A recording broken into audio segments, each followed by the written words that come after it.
Hi music lovers, Tom from Blakgraz here. That is the beginning of my song, Living Man. If you haven't heard it, make sure you check it out. It's a really cool riff and a really cool rock song, and people seem to really enjoy it at shows too, so that one's kind of getting a lot of attention. I'm very excited to be wearing my Riverside Grill t-shirt up there in Millsboro, Delaware. Hello to everybody, we miss y'all. Here's the logo on the back. This is one of the cool ones with the airbrush artwork. Gus and Patty and River. Yeah, and the dog is River. River is that black lab there on the back. So just hey to all of y'all, and can't wait to see you again the next time we get back in town. So I wanted to give an update on basically what's happening with Rufus. We were able to finally not only get the lithium battery, but we had someone from Lexington, South Carolina, a friend of Anthony's, come out. His name was Lovis. I think we mentioned this in another video. Yeah. He tested Rufus and then explained that when you get a lithium battery, you need a new converter to go from AC to DC to charge the batteries. Well, it's a good thing he told us that, because our old converter had been knocking anyway. We wondered if it was good or bad. So we actually stayed just recently at Camping World and bought the new converter because they had them in stock. They also had an inverter which goes DC to AC from the batteries to a couple plugs here in Rufus. They had one that was on deep discount, so we got it dirt cheap for a new inverter, because the one that we have was only 400 watts, but now we've got a 1500 watt with a 3000 watt surge, which means we probably can charge our solar generator battery while we're driving. Now we do a lot of driving, so the cabin batteries get charged, the engine batteries get charged, and now it looks like this solar generator, instead of having to put the solar up all the time after we're done driving, we can charge this through a plug here up at the front while we're driving. That's really exciting. Now the other thing is, this new converter automatically detects whether it's lithium or lead acid. And so what Lovis explained was that the lithium batteries require a little more voltage to get them charged up all the way. And so since that was the case, and we got the new converter from and didn't have to wait for shipping, didn't have to order it online, they had it right there in the store.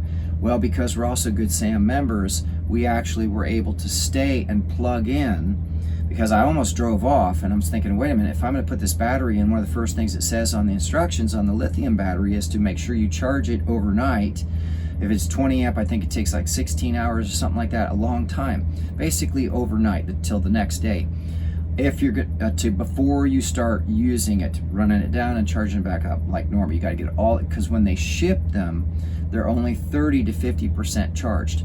So this is all new information for us, and I'm about to pull away and I'm thinking, wait a minute, they've got usually spots for Camping World, people who are getting fixed or just need sometimes a place to stay. If you're a Good Sam member, you can stay, and they'll have hookups and everything. They even have to dump at this Camping World where we stayed too. So we hooked up to their 30 amp service. I put in the battery, and we were able to charge overnight. Now we did run into, as usual with a project on Rufus, we ran into a small hitch. When I took out the old converter and went to put the new one in, it went in super easy. Went to go plug the dang thing in, and instead of having the dual 15 amp regular AC socket plug, it had a 20 amp, which means that this one's turned on the side here, this one's here, and then you got your ground down here. Well, I didn't have that kind of plug, right? He's older, the converter was older. So then I walk into Camping World and I'm like, do you have anything that will adapt it to a regular 15 amp plug? Nope, they don't have them. But the fellow who was helping me, Larry Green at Camping World, what was the name of the town, Byron? Byron, Georgia. Byron, Georgia. Thank you, Larry. He actually drove me down to the Ace Hardware that was just down the road. Now I could have walked it, but I would not have made it in time, because Camping World and Ace Hardware were about to close at 5 o'clock. But we got there about 15 minutes before they closed, and Larry introduced me to Pete, who's a friend of his, and they used to work together at Camping World. Explained the situation, and Pete took us right over to the outlets, hooked me up with a 20 amp outlet plug, and then we talked about, should I consider this or that or other things too. And he was really super helpful. He's like, no, don't worry about the fuse. This one is actually, it's got its a GFCI, I think is what it's called. It's got basically, it has its own fuse built into the plug, like the ones you have in your bathroom. So if your hair dryer falls into the bathtub, nobody gets electrocuted. The fuse just pops, right?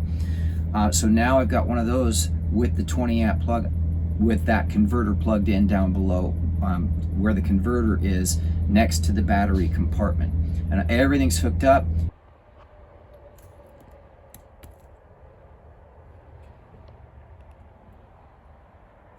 No explosion! Yay! And we charged it overnight. The next day it read full, and actually now we actually have used it yesterday and into today.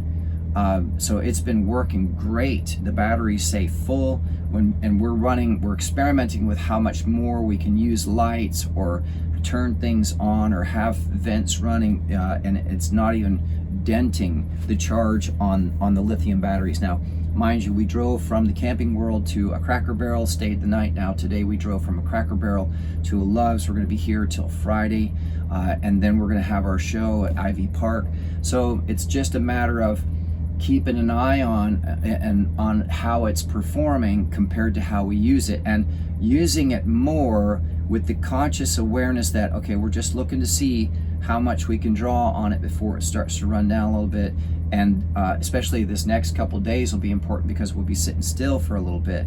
Do I need to run the generator? How far down does it draw with us using throughout the day?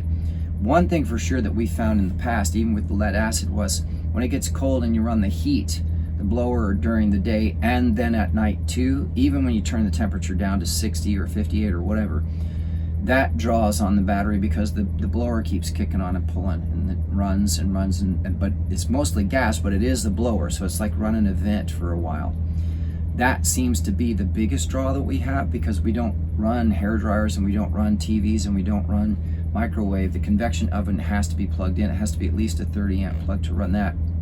And the trick with that too is if it's not just sitting for a few days with clouds, because that influences the input of energy from the solar.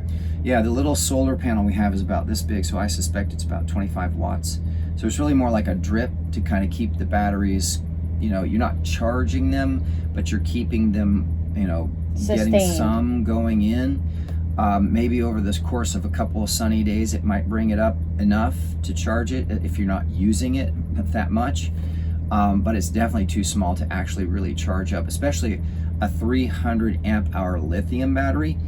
I mean, we just went from 4 big, huge 50 pound, 60 pound batteries, lead acid batteries that I had to maintain and check the water every month. From what Love has said, with lithium and us dry camping as much as we were, I'd have to check the water every month, which is a pain in the butt for other reasons. The wires coming to those engine batteries are kind of are tight. I need to extend them so I can pull it out easily. Plus, it's all packed in there with those 4 batteries.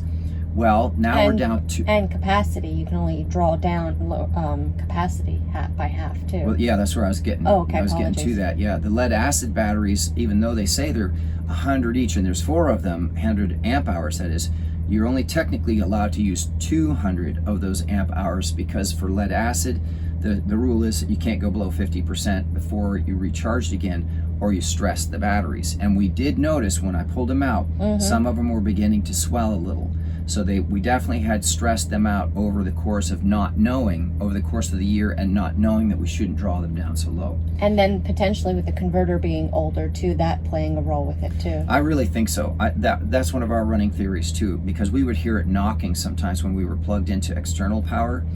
I think the converter basically had started to go, and so it wasn't really doing the job properly either, and that probably stressed the batteries as well.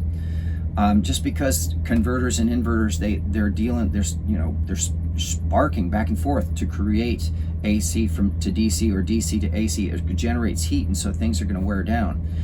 Fortunately, it's not a super expensive piece to replace, and it was very easy to put in once I got the new plug in, so that was easy. And I've done electrical work in homes before, so that was familiar to me. It looked familiar. In fact, I'm going to do one up here above the driver's side so that when we plug in Starlink, it'll have a switch and I don't have to keep unplugging Starlink and plugging it back in. But it's nice that we can use that plug now because we got this new inverter. Now, it's not in yet, but we're going to put it in. Anyway, my point with the 4 batteries, lead acid, we just lost 3 of those batteries. So we've lost 150 plus pounds of lead acid battery to be replaced by just 150. It was, you know, if it's all 4 batteries, it's 200 pounds or more of lead acid replaced with 150 to 60 pound lithium ion battery with just one, right? So we're carrying way less weight immediately, and it's got more power so that we have available. So instead of just having 200 amps that we can get to 280 or 300 if it'll go all the way down. And it won't stress the battery out to do that. Now, the new converter, of course, is also going to help to keep that going longer because it detects automatically if it's lead acid or lithium, and it sends the right charge. So this is really wonderful. So now we're considering, since we have so much space left, should we get one more 300 amp hour or one more 400 amp hour? And if we got a 400 amp hour, should we replace it with 2 400 amp hours? Now, it's a lot of that's going to depend on when we use electricity more and we get used to what a couple days like at this truck stop is going to be like and how much power we use over the course of 2 or 3 days. A lot of that will be determined by experiences like that. Do we need 2 400s, or would 2 300s be plenty for what we're doing now that they're lithium and we actually have access to most of that 600 amp hours of power? I think it's probably going to be the 2 300s, but it might not hurt to just put a 400 in just because, if we can afford it. But that's the trick, right? Is to book enough shows and play it, get enough merch sold, and just to have enough videos watched that we can be able to afford to get the bigger battery if that's really what we want to do. So basically that's what's going on. Rufus is running great. I think I'm going to need to either tighten or replace a belt in the back. There's a little bit of squeaking. Plus, we still have a little squeak on the wheels, even though the wheel bearing seal has been replaced, and I know there's oil in there. Plus, I know the axle oil in the back is good. So I'm just going to have stuff I have to keep an eye on. Other things like the steering fluid and the hydraulic fluid and the brake fluid. There's always something on Rufus. He's a house rolling down the road. There's always going to be something that needs to be replaced or can be improved upon. Well, we were going to do the inverter, but we found out, and we ran by the next day with Larry about our suspicion because it's hardwired with the connection. Oh, you're talking about the different cables coming out of the old one. So we'll be doing that here and film it and be able to talk about. Yeah, that'll be fun because the new inverter does not have, so basically an inverter changes DC to AC, right? So you've got these 2 big DC wires coming into the inverter, and then on the other end, on the old one, there's a plug that comes out, and it's literally like a regular plug that you plug into an outlet, and that gives AC power to 1 or 2 circuits, right? But then on the old one, they also had a port that basically has a wire going into it and is clamped down like on the side of a fuse box. If anybody's familiar with looking at fuse boxes and you see those wires, they're clamped so that they don't move. Once they're put into the fuse, you don't want those wiggling around. Same thing on this inverter. They had an extra one coming out of that port. Well, the new one doesn't have a port like that. And it has to be AC because both wires, the plug is a 15 amp 12 gauge cable, sort of like an extension cable. And then the other cable and the cable going from that plug up along and then disappearing up into the cabin is 12 gauge AC wire. I just know because I've seen them enough. Now the other one coming out of that port is 12 volt. Is 12 gauge AC wire also. So I double checked with Larry. My guess was that on the new inverter, since it doesn't have that plug that's coming out, it just has 2 plugs at the end with the USB and then also with basically a computer port to be able to put in devices that read what's happening. So it's all AC and then it's all DC coming in and then AC on the other side, but you got to plug it in. So that means that to get it to that other plug that's there originally, I need male to male plug 12 gauge extension cable with 2 male plugs at the end, one to plug into the inverter on the AC side, and one to plug into the plug that goes up to the circuit to power the circuit that I want AC power going to from the batteries. But then the other cable that's coming out of that port, I got to cut that and put a plug end on it and plug it into the second plug on the AC side of the inverter. Now, why is that so important? Because I just haven't done electrical wiring in homes in a long time. It's been a long time since I've done this stuff. But Larry said that I was correct in that guess, that is exactly what's happening with the inverter, and he's the fellow that actually trains new owners of campers and RVs that they sell.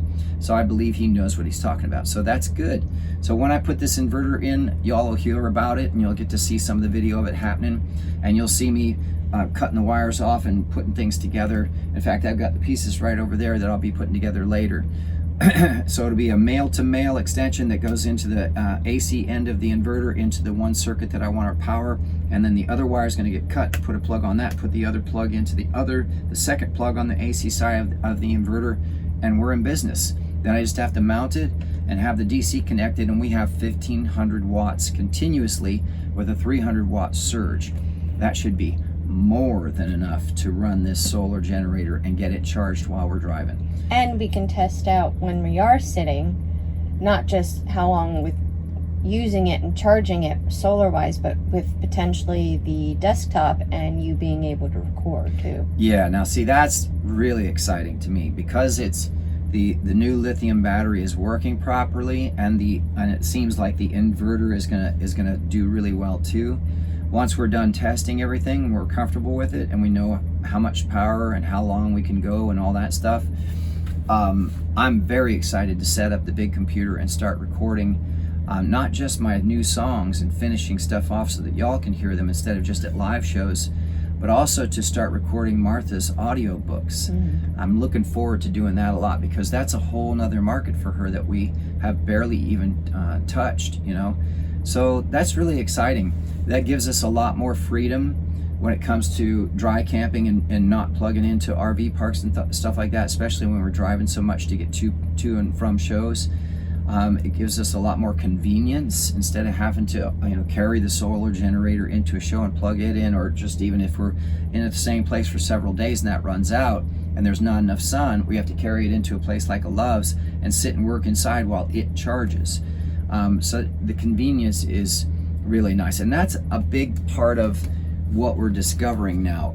For anybody who's considering going on the road for their music or for anything else, for any serious length of time, what we're discovering now is how to shape Rufus for our needs.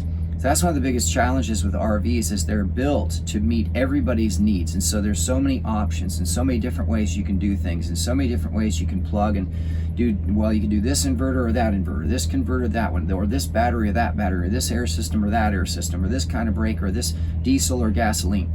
It depends on how you want to use it, because we live in him full time and we drive a lot.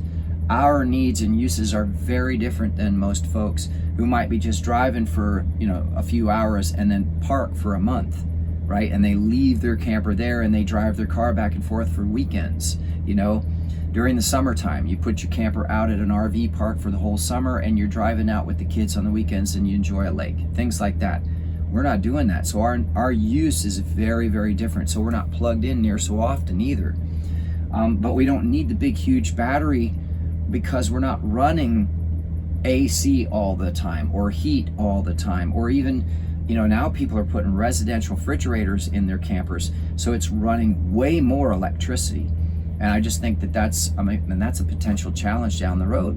Why would you want to do that, But anyway, that's just me. And also too, because Rufus is a push diesel, it's set up differently than a pull camper. A pull gas camper. It doesn't matter if it's gas or not, because however you pull it with whichever kind of truck, their batteries on that camper don't charge while the chuck engine is running. Ours do. That's the big difference. Cool. So our quote unquote solar panel needs don't need to be as extreme, because even if we've sat still for 3, 4, 5 days straight, whether we were if you're at a RV park, you've got power. If we're dry camping, that's where we would need it. But then when we turn them on to start driving, the batteries are loaded up and fine. So it's very different than most people. Again, why we prefer Rufus the way that he is. So let's make the clear distinction there. A pull camper is one that you pull with your truck, or it's on a hitch, or it's a fifth wheeler, right? We're the kind we're in is it's got its engine in the camper and it is the truck, right? So there's additional benefits. There's also additional, liabilities with that. But what she's talking about is that when we drive, the engine is charging the batteries for us.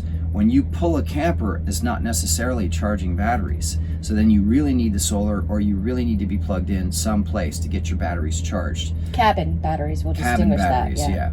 Because your truck has its own engine batteries. Well, with Rufus, the engine battery and the cabin batteries sit right next to each other because it's all engine and house all at the same time. And they're looped into the converter too. So that's why the engine, as soon as it kicks on, it's connected to the converter to be able to charge the cabin batteries. And the engine batteries. As well. So it's a beautiful thing. And now with the inverter, we'll be able to plug in this solar generator down here, battery, inside of him that we use to charge computers and things like that. Now, see, that's another thing that we're going to have to start getting in the habit of. Now that this lithium battery is available with the new inverter, or even with the one we have, we don't necessarily need to plug into the solar generator anymore to charge our phones and our computers, or even the sweeper, or to run the hand immersion blender or the chopper that Martha has. And we can plug directly into these two outlets and use the power from the lithium 300 amp hour battery, and then it's going to get charged when we drive again. So the solar generator battery suddenly is not as vital as it used to be. Yeah, it's a backup. And then also, like, we've tried it and it's already worked. We've charged both of our computers at the same time from that one just above your left shoulder while we were driving. So it didn't, yes, it was going through the batteries, but the batteries were getting fully charged because of the engine running. So that makes it a lot easier too, instead of us having to wait or, like you said, charge through the solar generator. So keep this in mind too if you're thinking about, campers and stuff like that.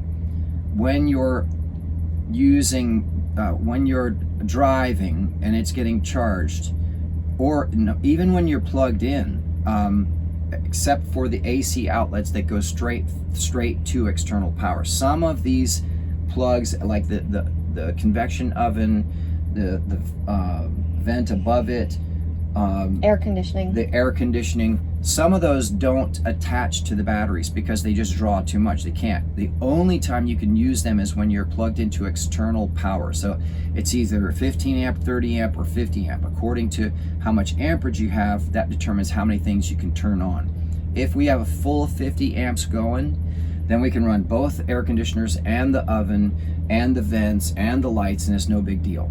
All right, if we only have 30 amps that we're plugged into for external, then you can only run one AC, you can run the lights, and you can run the convection oven without the AC. Don't run them at the same time. If it's 15, well, then you're just running outlets to charge things and using the lights and the vents, and that's it. My point is, that is not connected to the batteries because they draw too much. It would pull too much. So there are certain plugs and certain things on Rufus that do not work until you plug into external power. If we upgrade, which we plan on doing the AC, and it's because we don't use it regularly, we do plan on taking out both and replacing just one of them with a 12 volt AC, which then could be wired directly to the battery. Yeah, but that's going to be a future video. Yes. So I'm just saying there is a new option. They are now making air conditioning units that run off of 12 volt. And we saw videos that convinced us that that's perfect for us because we don't use AC that much. It'd be a lower profile. Then it actually could connect to the lithium batteries too. And so when it gets hot, and it does sometimes when we're places and we're not plugged in, we would like to be able to run the AC without putting on the generator. Now, see, that's the other thing. We have a propane generator that supplies 30 amps of power. You can run one AC, but not two. But remember, that's AC power. So it's powering the things that, unless you're plugged in externally, you can't use unless you turn on the generator. But then you're running through your propane also.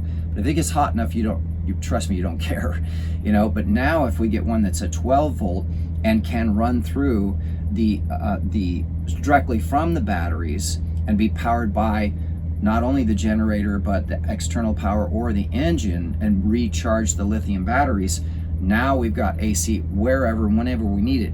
And if it's only 12 volt, in the videos we saw, it only drew about 500 or 600 watts at full power, which is not that bad, really. That's way less than a hair dryer. That would lean me towards getting the other battery to be either probably at least another 300, or maybe the 400, or possibly 2 400s. Because if we start using 12 volt air conditioning more often because we're southwest more, then I would want that extended time to be able to cool him down enough for us to be comfortable, especially when we're sleeping. But so basically, there's a lot of options now, which is really cool, and it's getting easier and it's getting more fun, more comfortable. So thanks for listening this far. Basically, that's the update for now. A lot of exciting things happening, and we'll have another video for you soon of the what it's like putting the inverter in and what that looked like. Thanks again to everybody at Camping World and Larry Green, Pete over at Ace Hardware. Thanks to everybody in Millsboro too. We miss y'all. Hope to see y'all again soon. And every place we played has been so nice. It's so nice to meet everybody and see. We had some repeat customers too in the Stonehouse Tap. Is that Milton? Yes, Milton, yeah, Georgia. in Milton. So that was really cool. They saw us up at Salter Path, North Carolina, but they have a house up there for vacation, but they actually are from Milton. But it was really cool to see them at the Stonehouse Tap again too. That was exciting. That seems to be happening more too, just as a side note. More people coming out from one place to another when they see I'm going to be in town. So that's really exciting. So thanks everybody for listening. If you like this, please give a thumbs up or subscribe. Don't forget that we have CDs for sale online through Elastic Stage. All the links for everything will be down below. Social media streaming services. Please come to a show and shake my hand. Win a beer koozie. They're only $5. If you don't get to win one, we've got handmade t-shirts at shows too, and we've got shirts available, a whole bunch of different kinds of merch available online too. On the line. We're going to start saying that from now on. So, and then in the meantime, I hope to see y'all all out at a show, and I can't wait to play the new songs for everybody. Thanks for tuning in, y'all. See you soon.